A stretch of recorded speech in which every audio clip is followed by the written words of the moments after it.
कलवरी के पास खड़ा हो, खून की धारा देखता जा,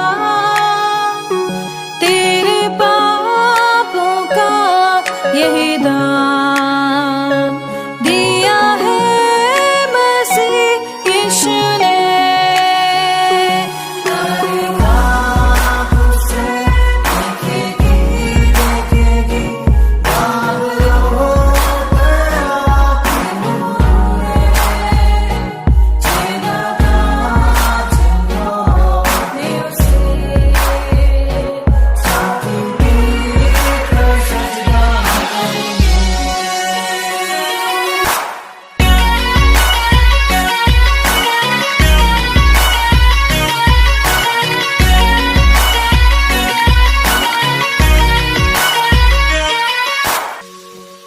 ये हुआ सब तेरे लिए, तूने भी उसे छेड़ा था, फिर भी प्यार से वो बोला था, जाता क्यों नहीं तू उसके पास, फिर भी प्यार से वो बोला था, जाता क्यों नहीं तू उसके पास।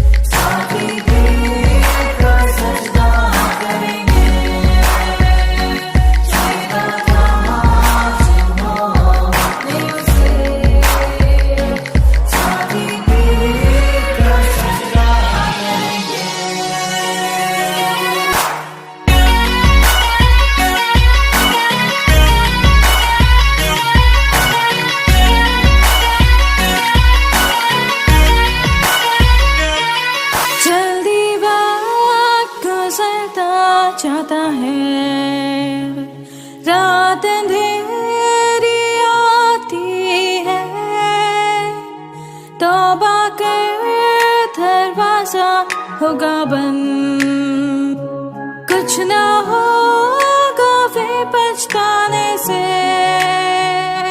तौबा कर दरवाजा होगा बंद, कुछ ना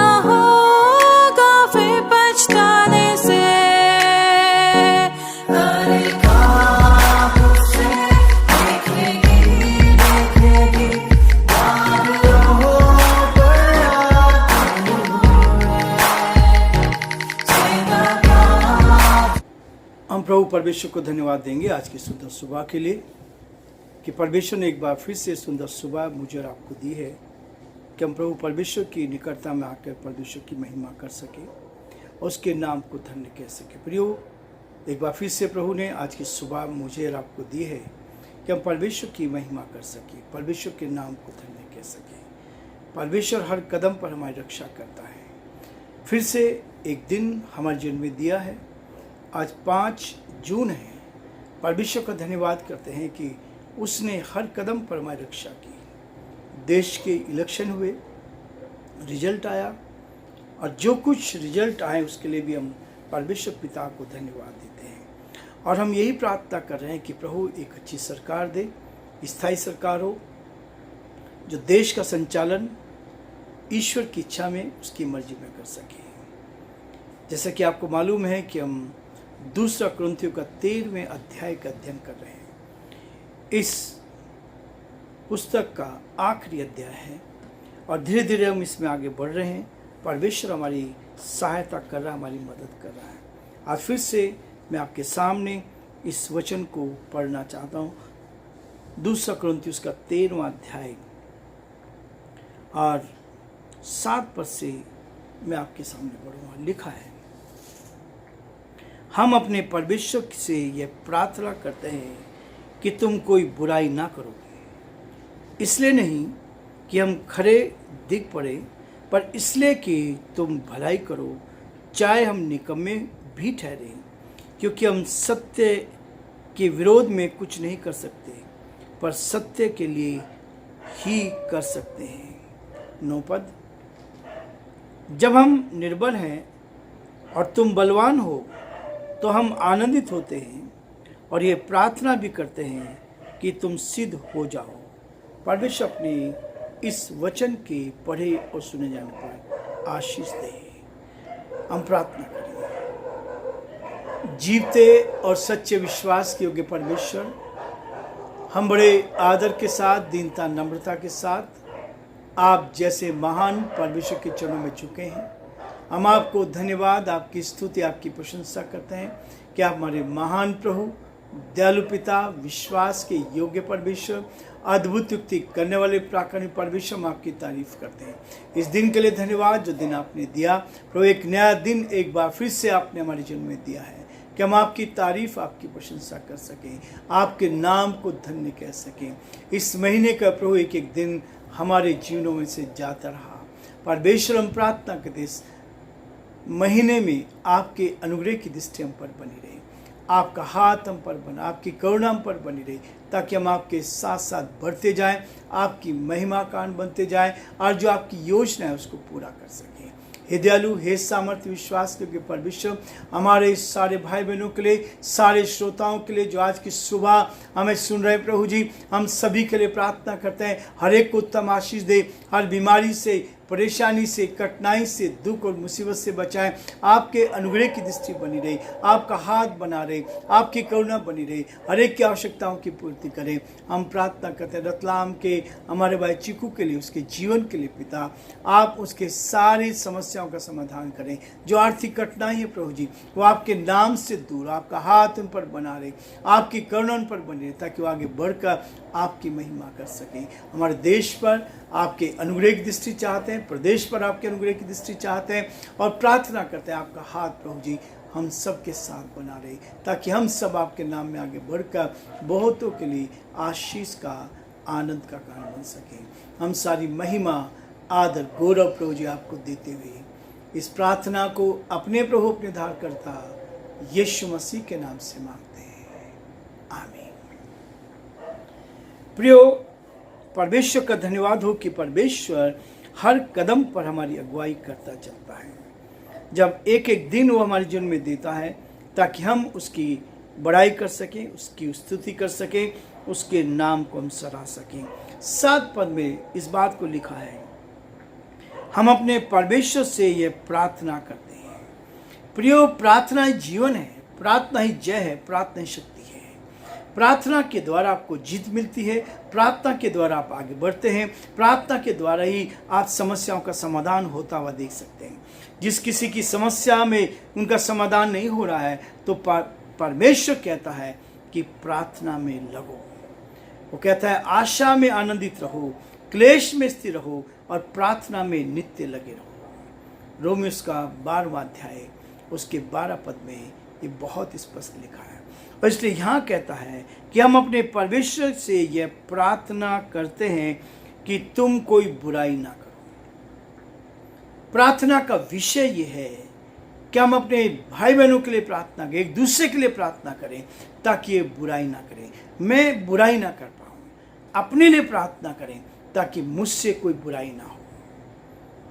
हमारे भाई बहनों के लिए प्रार्थना करें कि किसी से कोई बुराई ना हो पाए। और यही है जो बुराई हमारे जीवन में आती है, उस बुराई के लिए प्रार्थना करनी है। प्रार्थना से सामर्थ्य मिलती है, प्रार्थना से शक्ति मिलती है, प्रार्थना से बुराइयां दूर होती हैं। शरीर की कमजोरियां भी प्रार्थना के द्वारा अलग होती हैं। इसलिए प्रियो, परमेश्वर का वचन इस बात को कहता है कि तुम बुराई से बचे रहो। इसलिए परमेश्वर से प्रार्थना करो कि हम क्या करें, बुराई से बचे रहें, बुराई ना करो। परमेश्वर हिदायत देता है, परमेश्वर इस बात के लिए मुझे और आपको कहता है कि हम बुराई ना करें। बुराई पाप को उत्पन्न करती है, बुराई हमारी कमजोरी को दिखाती है, बुराई हमारे जीवन में कमजोरी को लेकर आती है। लेकिन प्रियो, परमेश्वर का वचन इस बात के लिए हमें मना करता है कि हम बुराई ना करें। इसलिए नहीं कि हम खरे दिख पड़े, केवल इस स्वार्थ के लिए नहीं कि हम खरे दिख पड़े, या हम इसलिए करें ताकि परमेश्वर की भलाई हमारे जीवन से हो सके, ताकि हम भलाई के लिए ये सब कुछ करें।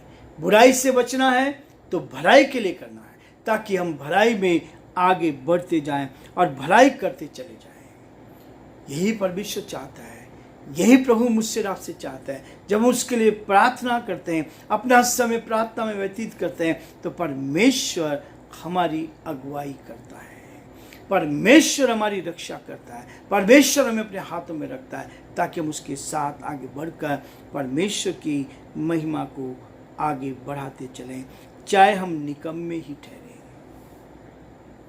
चाहे निकम्मे ही ठहरे, परमेश्वर हमें ऐसे स्थान पे खड़ा करता है ताकि आप एक दूसरे की भलाई करें, और न केवल भलाई करें परंतु भलाई करने का कई बार समस्याओं का सामना भी करना पड़ता है।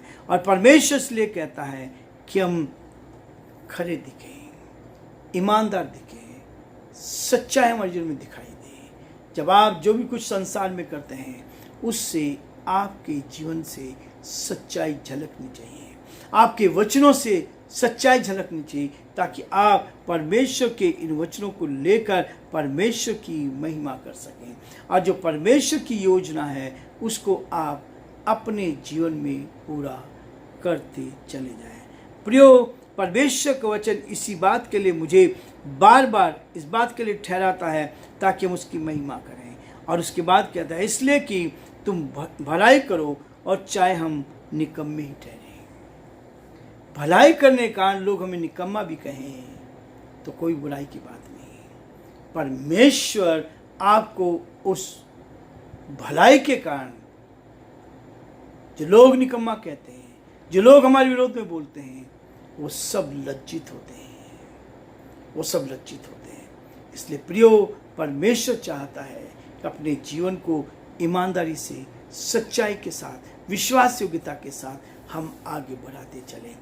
बेईमानी हमारे जीवन से दूर होती जाए, गलत बातें हमारे जीवन से दूर होती जाए, हम सच्चाई की ओर बढ़ते चले जाएं। और जो सच्चाई की बाढ़ जोते हैं, परमेश्वर उनको क्या कहता है? 8 पद कह रहा है, क्योंकि हम सत्य के विरोध में कुछ नहीं कर सकते। सत्य स्थिर रहता है, सत्य के विरोध में कुछ नहीं कर सकते। यीशु मसीह ने कहा, मार्ग, सत्य और जीवन मैं ही हूं, और कोई नहीं। मार्ग में हूं, सत्य में हूं, जीवन में हूं। मेरे द्वारा जीवन मिलता है, मेरे द्वारा ही आप सत्य को जान पाते हैं। यीशु ने कहा, मार्ग, सत्य और जीवन मैं ही हूं।